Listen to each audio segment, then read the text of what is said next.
Hey, welcome to The Purpose Quest. I'm your host, Brody Whitney, a one-time furniture maker and truth-seeking teepee dweller turned master purpose coach and lead trainer for some of the top coaching companies on the planet. I help people find and align with their purpose in life. Are you ready? Let's go. Hey everybody, welcome to today's episode number 5 of the Purpose Quest podcast. Today we're going to talk about one of the first things that people come to me with and come to coaching with or think about when they're thinking or talking about their purpose, which is livelihood, the work you're here to do. When people talk about their purpose, they're often talking about what are they going to do for work, whether that's a career path or a business or both or something different. We all get to create what we want in our life. And our path of purpose is about tuning in and aligning to what we are made for and what we love to do. So in terms of today's topic, how to make money doing what you love, we're going to be talking about, number 1, what do you love?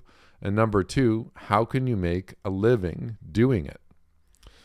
People confuse purpose with mission, okay? So in order to answer this question, what's my purpose, we need to be able to break it down into bite-sized chunks. People get overwhelmed by this grand, sort of overarching question, what's my purpose? And so it's important, like I said, to be able to break that down and identify what exactly we're talking about, because there are a few different categories of purpose. The 3 categories that I like to break it down into are mission, vision, and purpose. So mission is your work-related purpose. Mission is the work you are here to do. Purpose is who you're here to be and become. It's the vision that ties them together. And in that vision is your target or destination. All right. So you're going somewhere, which gives you a path and somewhere to get to. There are so many options when it comes to choosing and navigating your career path that many people get overwhelmed and settle for work they do not enjoy. This is one of the major reasons why people lose touch with their purpose, often at an early stage, even the beginning stage, that those first few steps, they shut off what they care about, what they want to do, because they struggle to figure out how they're going to turn it into a career. When you sacrifice 8 or more hours a day to something you do not love, that you hate, oftentimes is people's reality, other systems shut down as well. All right. And you can easily lose touch with your inner guidance, which stops working when you stop listening to it. Part of living your purpose is that deeper listening and following through on what you hear within yourself. Okay. And that takes trust, that takes faith, that takes less of trying to figure it out, more of tuning in and being guided. 68% of people in the workplace don't like their job. What this means is that most people are not living in alignment with their purpose. Anything really is truly possible when it comes to what you can do for work. The key is to identify what you're made for and what is in alignment for you. One of the best ways to do this is to focus on what you love. Love is not an interest. Love is a passion, a calling, an alignment of the highest nature. It is a built-in mechanism within you to remind you and guide you to what is most important to you. If you listen to your heart, it will bring you back to your truth. Its constant beating drum, built within the center of your being, is the place where you will find all your answers to what you love. Take a moment and put your hand on your heart. I'm going to do it with you. Put your hand on your heart and just feel for a moment. You'll probably find that you naturally start breathing a little deeper. Feel its rhythm, its pulse, keeping you alive. Feel the gratitude you have for your heart by thanking your heart for keeping you alive without even having to think about it.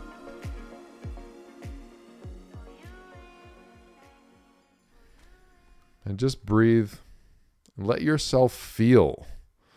Oftentimes we're so caught up in our head, in our thinking, that we are pulled away from our deeper knowing. If you are ready to find your true mission and calling, I invite you to keep your hand on your heart and breathe and ask it, what do I love most? Ask yourself with your hand on your heart, what do I love most?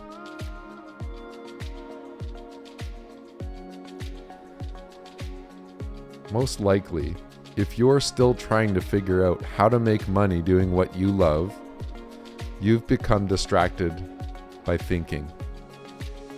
Putting your hand on your heart and focusing your breath and grateful attention towards your heart equalizes your brain and your heart, creating a powerful alignment that can bring you back to your truth and remind you of what you truly care about. Your heart is beating its rhythmic pulse to remind you to come back to what you love.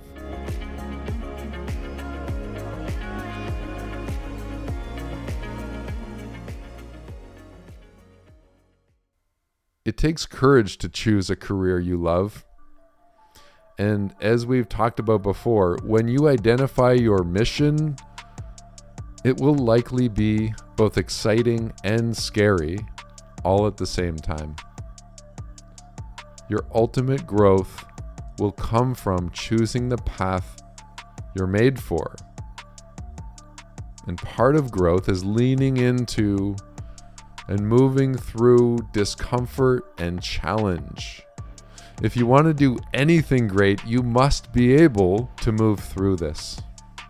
If your sole focus is making money, I guarantee you will not be able to find the motivation to persevere when it matters. You'll give up. You'll find something else. We need conviction. We need true inner motivation to make it through the opportunities for growth / challenges when they arise on our path towards what we're here to do, what you're here to create. You must know your why, and you must lead with that. Your why is what truly motivates you. When you do, when you find it, you'll find a way to earn a living because you'll be generating something of meaning and therefore of true value to the world, whatever it is that's in you. What is your why? Is it expression? Is it art? Is it travel? Is it freedom? Is it providing for your loved ones? Is it self-actualization and growth? Is it leadership and making a difference? Again, we get stuck on thoughts, stories, beliefs about who we are and who we're not, what we can and can't do, what's possible and what's not for us. I recently got to spend a week with my 2 young adult boys who are 21 and 24. For any parents out there, you know how much we want as parents to connect and help guide our kids and help them find meaningful direction in their career and in their life. When they become young adults, it takes real skill as a parent, true presence, and active, engaged listening, and a lot of letting go of your own agenda and really being with them and tuning into their world if you want to have them be open to having these kinds of important, formative conversations with you. On this trip, it was one of my main priorities to have this conversation, and gratefully, I was successful in my venture. What landed for my eldest son was both a practical suggestion and a shift in perspective.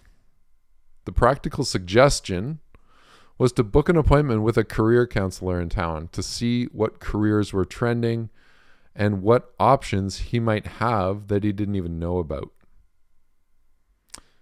If you want to take this one on for yourself, look into what kind of government services exist in your local area. You can also contact any university or college.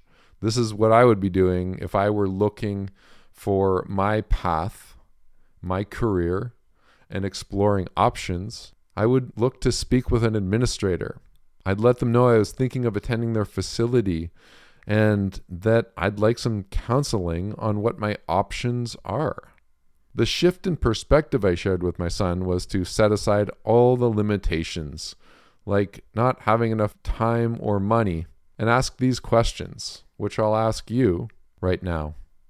I do invite you to put your hand on your heart because it's just way too easy to get stuck in our head on this stuff and overthink it and get in our own way. So putting your hand on your heart, let me ask you, what would you love to do? Forget about career, forget about work, forget about starting a business. Just what would you love to do? What would you do if you could not fail? If success were guaranteed, what would you do?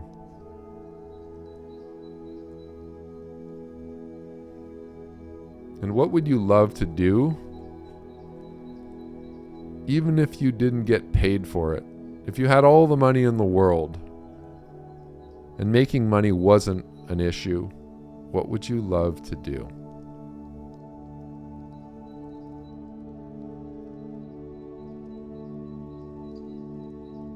If you're more entrepreneurial in nature and you want to start your own business or a side business, seek out a few people who have been successful in their own ventures.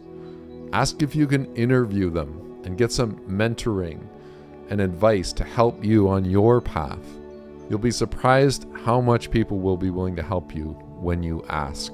Okay, remember this though.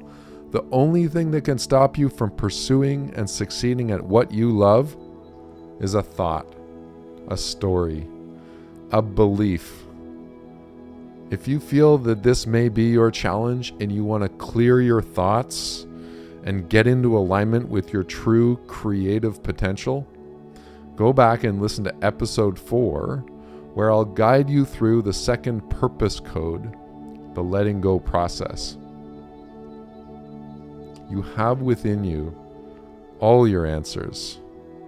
If you listen closely to yourself and follow the beat of your drum, you will find a career you only ever dreamed possible.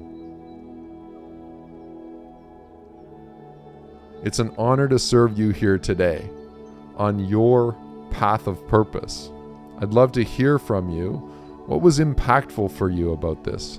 And where do you want to go next? I've got a plan, but I'm also open to your input on this purpose quest. You can email us at thepurposequest@gmail.com. Please help us spread our message by following our podcast on your favorite platform and sharing it out with your friends. Thanks for being part of this journey. We'll see you on the next episode. I'm envisioning you having a new idea, a new thought, a breakthrough, an alignment with regard to your next step into a career that you love. Have a great day, and we'll talk with you soon.